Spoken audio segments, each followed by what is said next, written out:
The moment I knew I was done playing nice was when my keycard beeped red at 7:59 a.m. on a Monday. Not yellow, not a glitch, just that sharp, final red that says, "You don't belong here anymore." I tried again, slower, like maybe the universe needed a second chance to get this right. Same result, same metallic click of the lock that didn't care I'd walked through that door 5 days a week for the last 5 years. The building's security guard, Mike, a guy who once asked me to proofread his nephew's resume, wouldn't even meet my eyes. He tapped something on his monitor and mumbled, "You'll need to check with internal." That word landed like a punch. Internal meant one thing, Chloe, right on cue. The elevator doors behind me slid open with the subtlety of a migraine. Out stepped Chloe Sterling in 6-inch heels, blazer 2 sizes too self-satisfied, flanked by 2 HR reps like she was some celebrity on tour. She walked right past me, perfume trailing like arrogance bottled and sold at full price, and stopped only to twist the knife. "Oh, Lauren," she purred, dangling a jingling set of office keys. "Hope you didn't leave anything important inside." "We're doing some redecorating." The energy was off. My office, my whiteboard, my filing cabinet that held the original drafts of the Series B grant agreements, most of which I wrote while Chloe was busy filming TikToks in the break room. And now she was claiming it like she'd discovered a new continent. Next to her stood Tyler, once my coworker, now apparently her assistant puppy, holding a manila envelope like it was radioactive. He didn't look at me. "They, said you should review this with HR. It's not official yet, just a restructuring." His voice cracked halfway through, the same voice that used to ask me to fix his reports because he wasn't great with numbers. I didn't respond.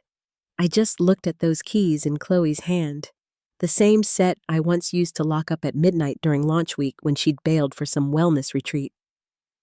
That was the moment it all crystallized. The lies, the laziness, the smug little dynasty of nepotism she thought she could build on the ruins of my work. But I didn't scream. I didn't cry. I didn't even flinch. I smiled, nodded once, and walked away. Because when your dignity's been burned down, you stop feeling the flames. You just feel clean. Hollow, sure, but clean. And if you've ever had that moment when you swallow the rage, pocket the humiliation, and walk out, not because you lost, but because you already know what's coming next, stick around. Because what Chloe and her uncle, the CEO, didn't realize was that while they were busy redecorating my office, I'd been quietly laying landmines under their foundation, and Chloe had just stepped on one. They didn't fire me. That would have been too straightforward. Instead, they slow-bled me out like a deer in a corporate snare, hoping I'd just wander off. By Tuesday, her shiny new title, Head of Strategy, was up on the company website, buried between a post about the new espresso machine and a culture spotlight photo of her grinning like she'd invented ethics. My projects vanished one by one. The cap table model, the grant documentation, the revised investor deck I'd been perfecting for months, all reassigned to her new strategic vision team, which, from what I heard, consisted of Tyler, 2 unpaid interns, and a whiteboard full of buzzwords and glitter pen. No one told me directly. They never do. HR stopped replying to my emails. My Slack was still active, but eerily empty, like someone had quietly deleted me from existence. When I messaged it, I got a ticket number and silence. When I tried DMing our HR lead, it auto-replied, "Currently out of office.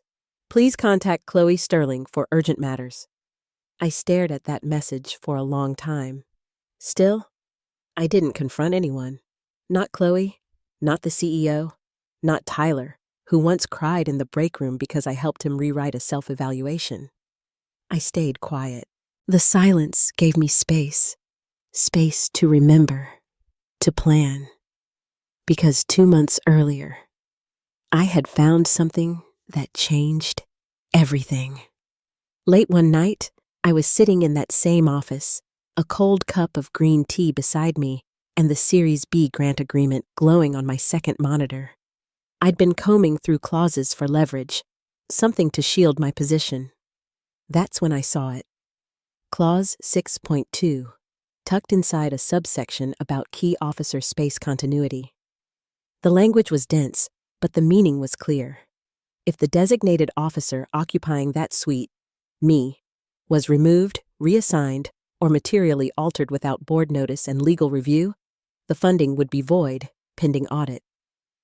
Voided, not paused, not revised. Gone. I sat back in my chair that night, heartbeat pounding loud enough to rattle the glass.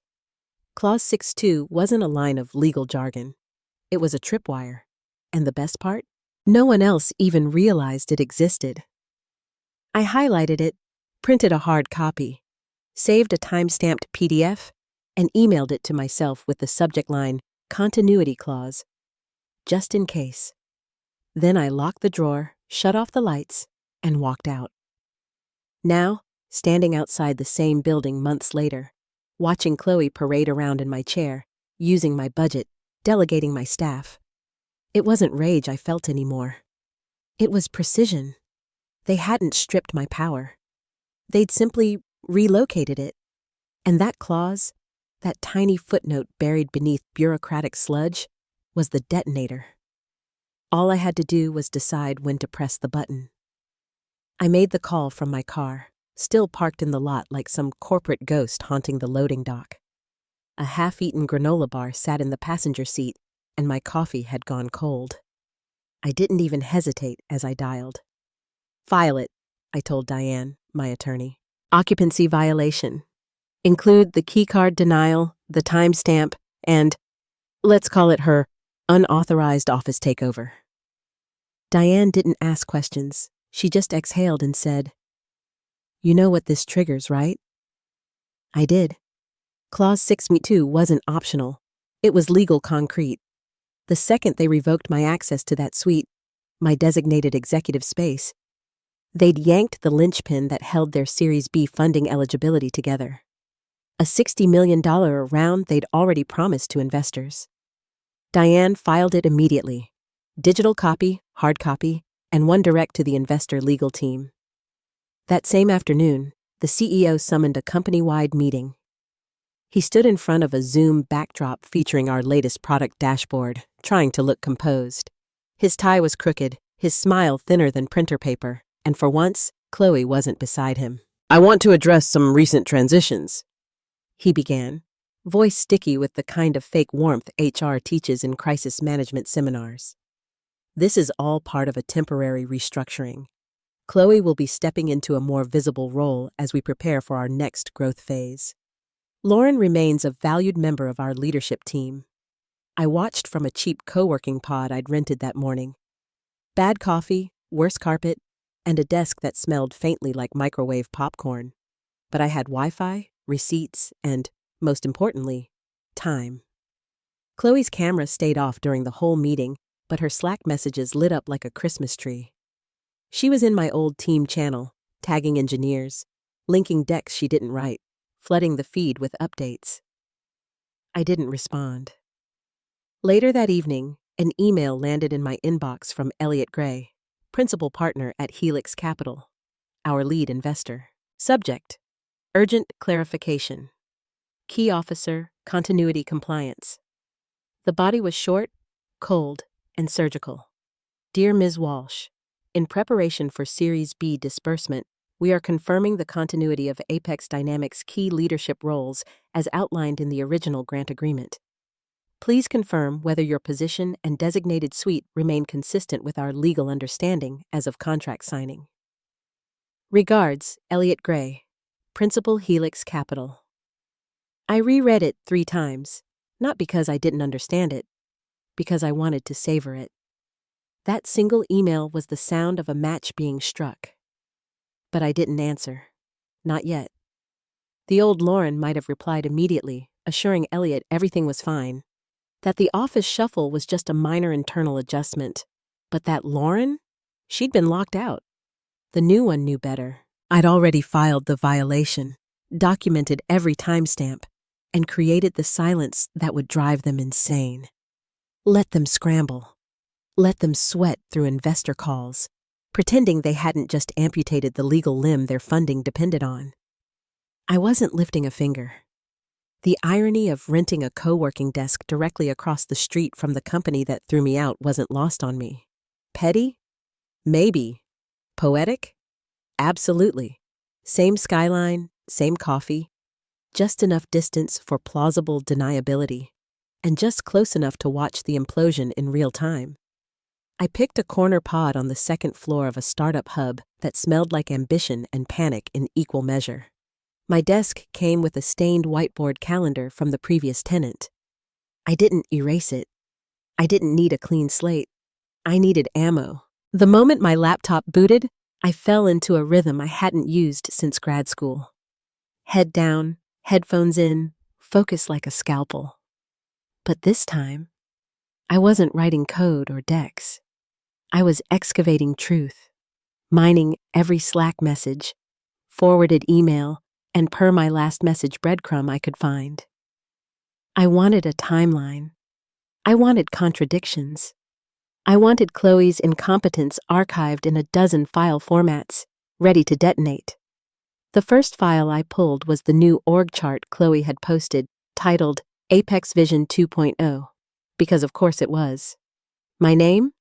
Gone. No senior director of operational strategy, no executive officer, nothing. Just a smiling ghost on LinkedIn with a resume now rewritten by omission. I moved on to Slack logs, messages where Chloe rewrote product timelines without looping in engineering, a meeting invite titled Emergency Budget Review. No Lauren, and my personal favorite, a thread where she asked if we could fudge a few expense categories to look leaner for investor optics. That one got screen captured, encrypted twice, and filed under Exhibits A through Z. By noon, my folders were color-coded and time-stamped. Access denial, org changes, compliance risks, a digital autopsy of a company that hadn't realized it was already dead. It wasn't revenge anymore. It was control. At 2:14 p.m., a DM popped up from Jenna, one of the last engineers I actually respected. You were right about her. They're scrambling. 5 words, and with them, the last flicker of sadness I'd been nursing evaporated like mist off a parking lot. I had been right. About Chloe's incompetence. About the CEO's cowardice. About the fragility of systems built on nepotism and good vibes instead of merit and compliance. The sadness turned into something colder. Focus. Precision. Inevitability. I wasn't collecting dirt anymore. I was building a case. Not for a lawsuit. Something far more lethal. Proof. Proof that the Series B grant was tied to me, not the building. Proof that they'd violated it knowingly. Proof that arrogance had blinded them to the ticking bomb under their feet. They thought I was drifting away. In reality, I was orbiting closer. Every minute I spent in that co-working chair, surrounded by strangers in noise-canceling headphones and startup dreams, I grew sharper. More dangerous. Across the street, the lights flickered on in my old office. I could see Chloe's silhouette pacing, probably planning a team huddle to realign synergy or whatever nonsense she'd lifted off Pinterest. I smiled. She could keep the desk. I had the claws. By midweek, the vultures began circling. Apex's execs still thought they were pigeons. Helix Capital, our lead investor and the gatekeeper of that $60 million Series B, sent a routine pre-funding compliance checklist. That was the subject line, casual as brunch. But buried in the attachments were landmines, requests for verified org charts, officer designations, building access logs. It was the corporate equivalent of serving a subpoena in a gift bag. Rumor had it, the CEO tried to shrug it off. He told his assistant it was standard due diligence. Then he told investors we were undergoing a light reorg to streamline operations. Light reorg. That's one way to describe removing the key officer your grant legally depends on. While he was busy bluffing through calls, sweating through his tailored shirt, I was sitting across from Elliot Gray at a boutique cafe downtown. The kind of place where a latte costs $7 and the chairs are designed to keep you from getting too comfortable. He was already there when I arrived, scrolling his phone with that quiet authority Chloe probably thought she radiated. He looked up, smiled faintly. "Lauren, I had a feeling you'd reach out." I didn't bother with small talk. I slid a single sheet of paper across the table. No speech, no preamble, just the paper. Clause 6.2. Highlighted, bolded, stapled to a printout of the building's digital entry log, showing my keycard denied at 7:59 a.m. and Chloe's authorized entry at 8:12 a.m. into the suite still legally assigned to me. Elliot read it once, exhaled slowly, and tapped the page with one manicured finger. "They don't know this clause was triggered, do they?" he asked. "Not yet," I said. "But they will." He nodded. "And you haven't spoken publicly?" "I haven't spoken at all." That seemed to satisfy him. He folded the paper neatly, tucked it into his folio, and stood. "Appreciate the clarity," he said. Then he adjusted his cufflinks and left without shaking my hand. I sat there for a while, staring at his empty espresso cup like it contained Chloe's future. Back at Apex, the CEO was probably spinning some LinkedIn post about navigating transitions with resilience. Let him. I'd handed the detonator to the one man who didn't need to press it himself. He just had to let go. And when he did, it wouldn't be an explosion. It would be something quieter, cleaner. The sound of $60 million evaporating mid-transfer.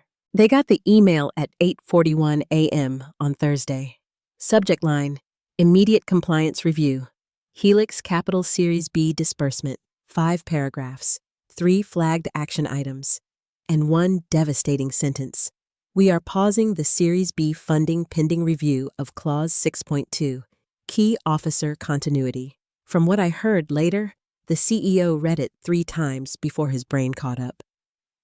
Then he called an emergency meeting with legal and finance, muttering something about a minor hiccup, as if a $60 million void clause was a printer jam. The CFO didn't find it so funny. Apparently, he stormed into the boardroom waving a printout of Clause 6.2 in one hand and the access logs in the other, shouting, "Why am I just learning about a funding trigger tied to seating charts?" Legal stammered. HR hid. And Chloe? Oh, Chloe, completely unraveled. "It's just an office," she reportedly screamed.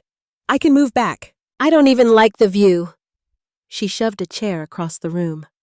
A literal chair. You'd think it was an episode of The Real Housewives of Silicon Valley. The CEO tried to calm her, insisting it was a misunderstanding. "We'll clean it up," he said. "We just need to show continuity." But the damage was irreversible. Helix had gone quiet for weeks, letting Apex spiral in the illusion of progress. But now they were active. Calls, audits, follow-ups, emails with words like material breach and compliance lapse lighting up inboxes like fireworks.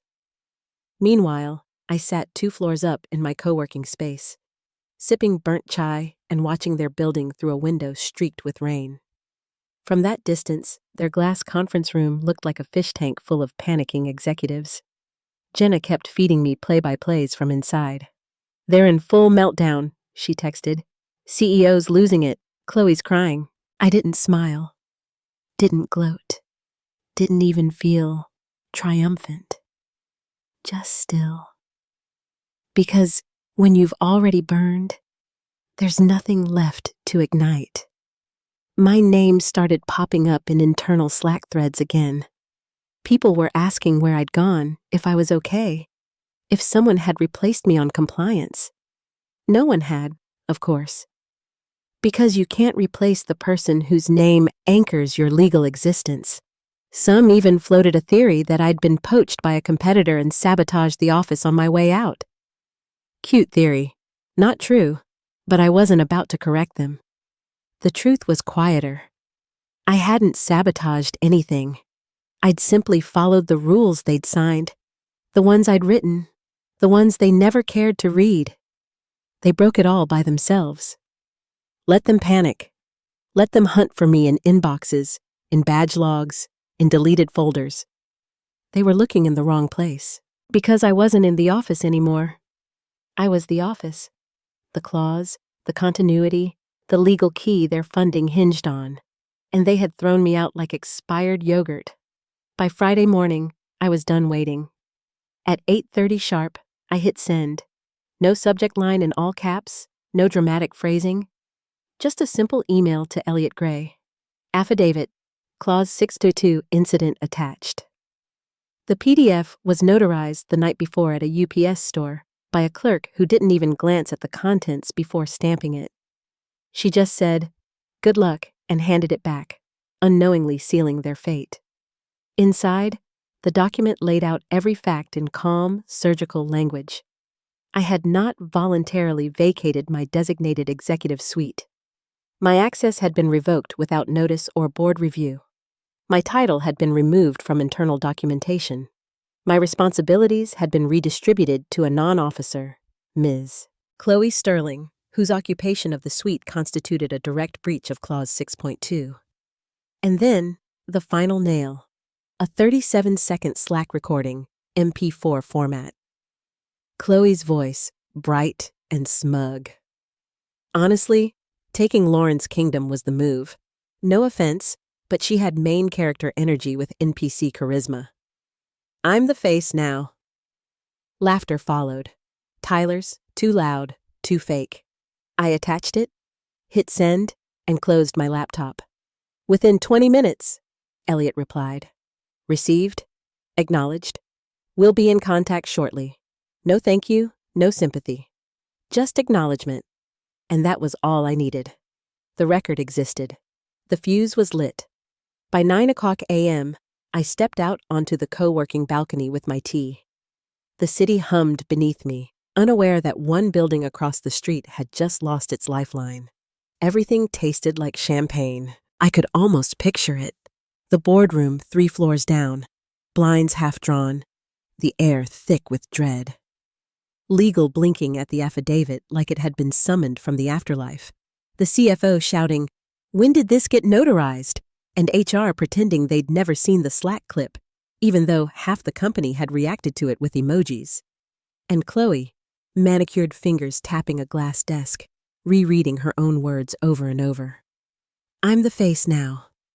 The kind of arrogance that photographs well and ages terribly. Somewhere in that chaos, she probably realized I had never wanted a kingdom. I wanted control. And now, legally and silently, I had it. The ball wasn't in their court anymore.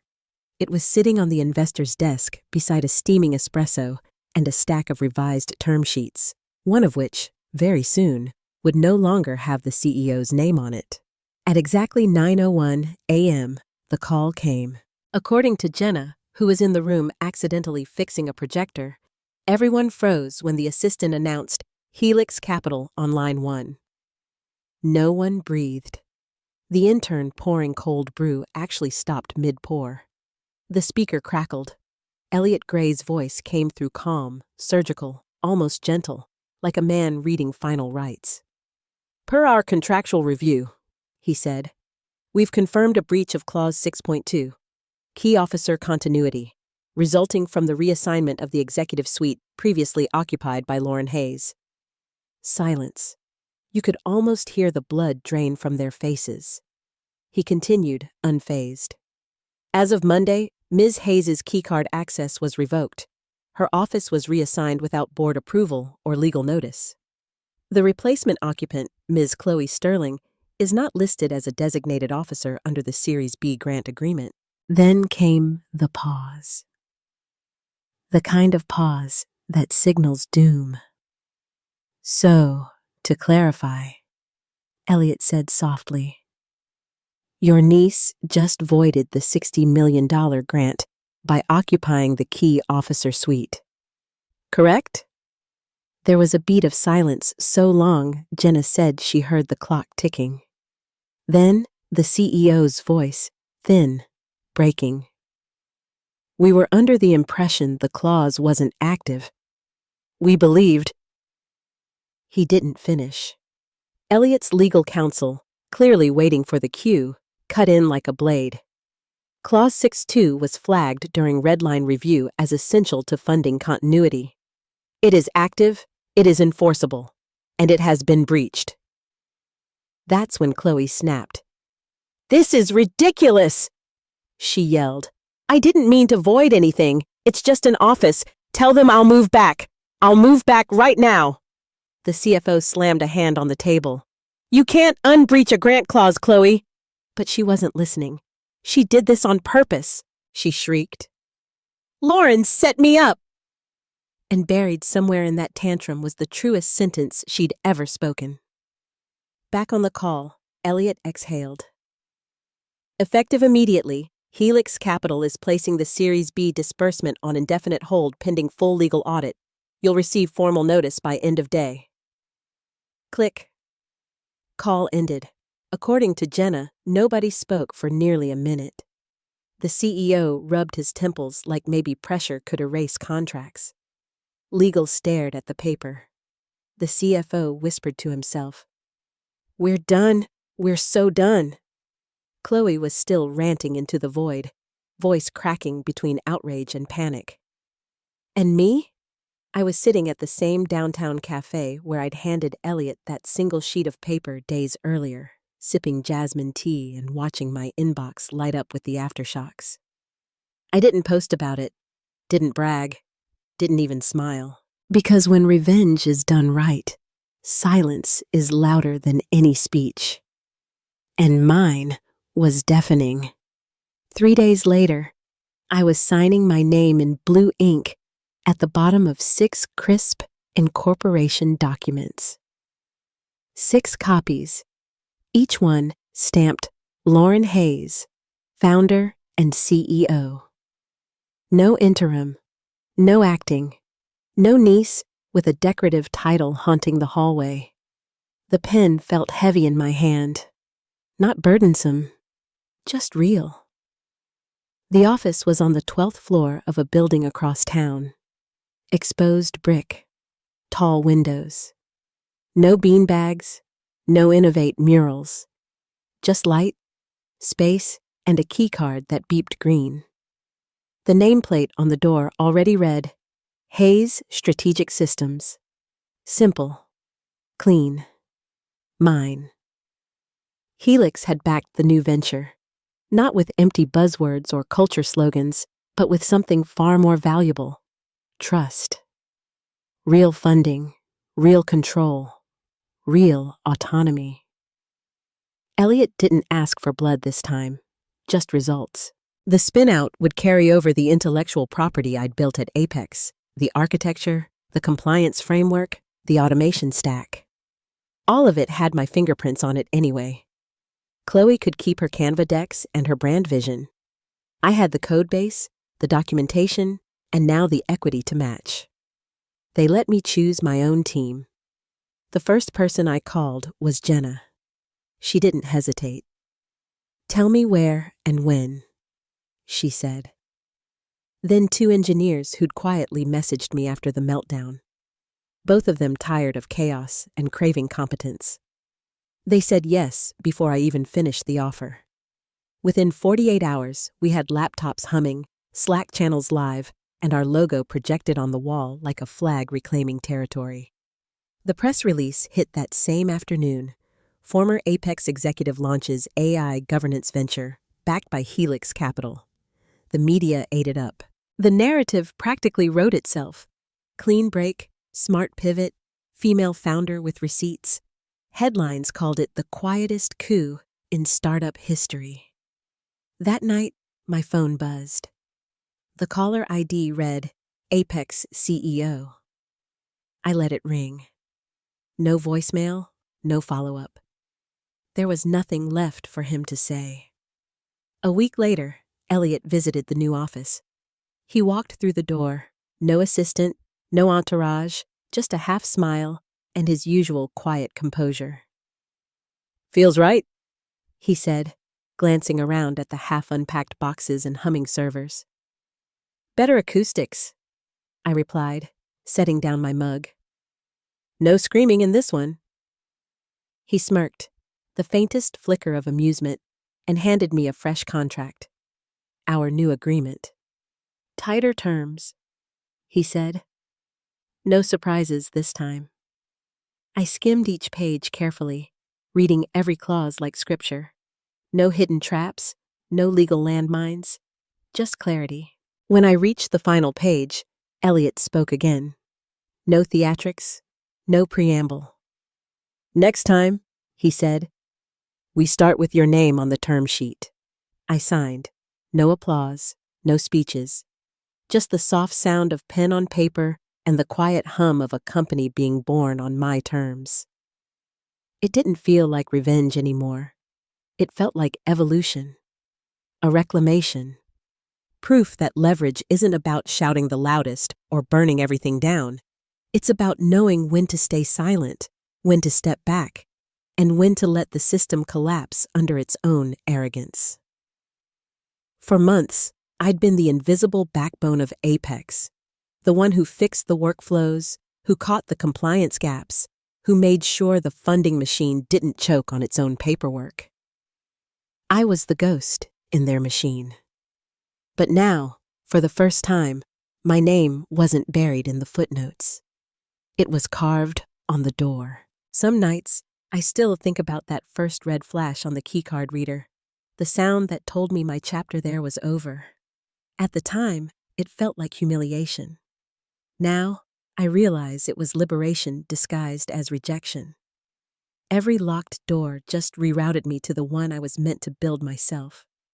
Helix's legal audit of Apex wrapped quietly 2 weeks later. Rumor had it the investors froze the rest of their assets, the Series B never recovered, and the CEO stepped down to pursue new opportunities. Chloe scrubbed her LinkedIn, took a sabbatical for mental health, and vanished from the industry gossip cycle. But every now and then, someone mentions her name in passing, and someone else whispers, "Isn't that the one who lost the $60 million clause?" I don't correct them. I just smile.